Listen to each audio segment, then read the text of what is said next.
Hey everybody, Hugh here, the solar expert on your side. One of the biggest questions I get from my customers is how big should my solar system be?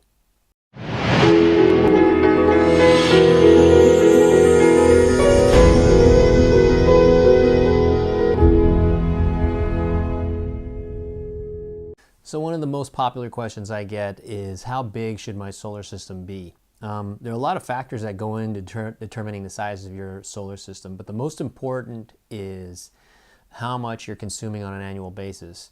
If you don't know how to find that information out, I'll give you some instructions down below on how to obtain your usage from PG&E. But the bottom line is that you can call them up and ask for your monthly usage for the past 12 months. You add that up, and that's going to be your annual consumption. It's roughly accurate on a year-to-year basis unless there were some huge lifestyle changes that took place.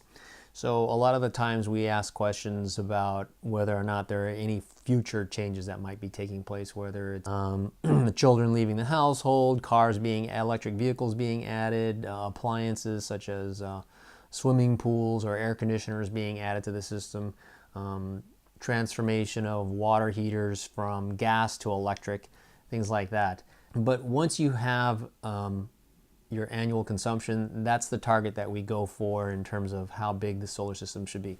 No solar company expects you to be able to put together a system or calculate the system, because a lot of the times we're talking about so many different factors.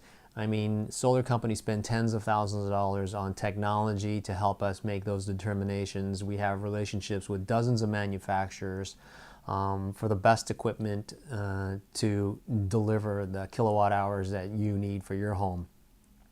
So the bottom line is that we're going to help you make that determination in terms of size.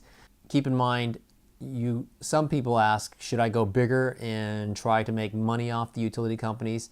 That's something that you can't do. So just keep this in mind. For you to have the quickest return on investment, you want to make sure that you're just targeting what your consumption is. To try to make money off the utility companies doesn't make any sense, because first of all, the utility companies protect themselves from that.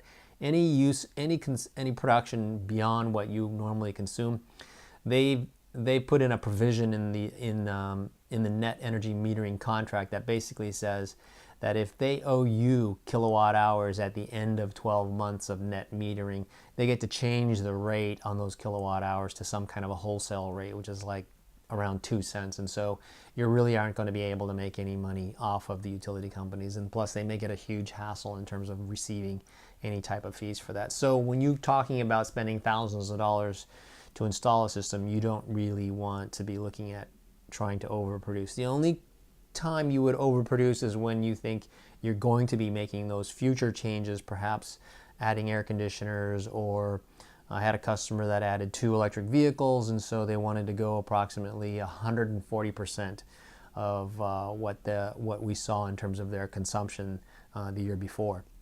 One other factor in terms of determining the size of your system, and it can be a limiting factor, is the size of your roof. I run across customers many times that need a certain amount of production, but their roof is not big enough. And unfortunately, we are at a time where technology, although it moves very slowly, it does progress, and every panel from year to year does improve, but it's only minute percentages. 1 or 2% a year do we see these increases taking place. If your roof is only a certain size and we can only put so many panels of maybe the most powerful panel being manufactured, and you still can't offset 90 to 100% of your annual consumption, you'll have to probably live with that. But the positive side of that is that most of the time, even a smaller system, if it's removing anywhere between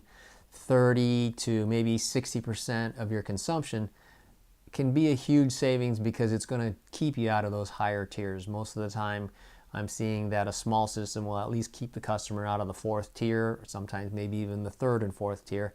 Those are the tiers where you're paying anywhere between 28 to 45 cents per kilowatt hour, whereas in the first 2 tiers you're paying anywhere between 15 to 18 cents per kilowatt hour.